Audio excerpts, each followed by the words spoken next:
Hi, நான் இதுக்கு முன்னாடி போட்டிருந்த வேக்சின் வீடியோவில் சொல்லியிருந்தேன் 5 days பாருங்கள், அதுக்கப்புறமா இன்ஃபெக்ஷன் சரியாகலைன்னா அந்த இடத்துல இன்ஜெக்ஷன் பண்ணி ட்ரெஸ்ஸிங் பண்ணிவிட்டு மெடிக்கேஷன்ஸ்லாம் ஃபாலோ பண்ணால் சரியாயிடும் டாக்டர் சொன்னாங்கன்னு சொல்லிட்டு 5 days ஆச்சு. நேற்று தான் போனோம். ஏன்னா ஸ்டில் இன்ஃபெக்ஷன் இருந்தது, அந்த இடத்துல வந்து பஸ் ரிலீஸ் ஆகிட்டே இருந்தது. இஆரில் கொண்டு போயிட்டு அவனுக்கு அந்த இடத்துல இன்ஜெக்ஷன்லாம் பண்ணிட்டு தான் எங்களை வெளியில் நில்லுங்கன்னு சொல்லிட்டாங்க. அவன் ரொம்ப அழுதான். எனக்கு அதை கேட்கும் போது ரொம்ப அழுதுகிட்டே இருந்தான். அது எப்படி இருந்தாலும் வலிக்கும்ல. நான் வெளிலே நின்று எனக்கே ரொம்ப கஷ்டமாயி நான் அழ ஆரம்பிச்சிட்டேன். எனக்கே என் மேலே கோவம். நேற்று நான் எமோஷ்னலி ரொம்ப பேடாக இருந்தேன்.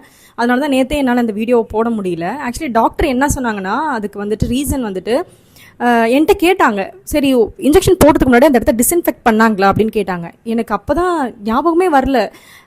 பண்ணாங்களா என்னன்னு தெரியல டாக்டர், நான் கவனிக்கல அப்படின்னாங்க. மேபி அது பண்ணலன்னா கூட அந்த மாதிரி வரும், இந்த மாதிரி இன்ஃபெக்ஷன் ஆகிறதுக்கு சான்ஸ் இருக்குது அப்படின்னு சொன்னாங்க. உங்களுக்கே தெரியும், நம்ம கவர்மெண்ட்டில் போய் போடுறோன்னா நிறைய பேர் வந்திருப்பாங்க. குழந்தைங்க ஒரு சைடு அழுதுகிட்டே இருப்பாங்க. நம்ம வந்து குழந்தைங்க வந்துட்டு பிடிக்கணும். ஏன்னா குழந்தைங்க வந்துட்டு ஆடிட்டே இருப்பாங்க இன்ஜெக்ஷன் போடும்போது பெயினில். அதனால் பிடிக்கணும். அந்த கான்சன்ட்ரேஷனில் மட்டும் தான் இருந்தனே தவிர இன்ஜெக்ஷன் போடுறதுனால டிஸ்இன்ஃபெக்ட் பண்ணாங்களா என்னன்னு நான் பார்க்கவே இல்லை. எந்த லெவலுக்கு பெரிய மிஸ்டேக்கு. அதனால தான் அப்படி ஆயிடுச்சு. எனக்கு அந்த கோவம் நேற்றெல்லாம் எனக்கு இருந்துகிட்டே இருந்தது. அதனாலேயே ஒரு மாதிரி ரொம்ப ரொம்ப லோவாக போயிட்டேன் நேற்று. நான் இன்றைக்கி அகெயின் போனோம்.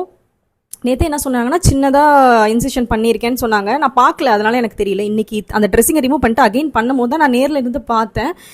அது ரொம்ப டெப்த்தாக சொன்ன மாதிரி இருந்தது. ஆனால் குழந்தைங்கன்னு பார்க்கும்போது அது எப்படி அந்த வலியை தாங்கினாங்கன்னெலாம் எனக்கு தெரியவே இல்லை.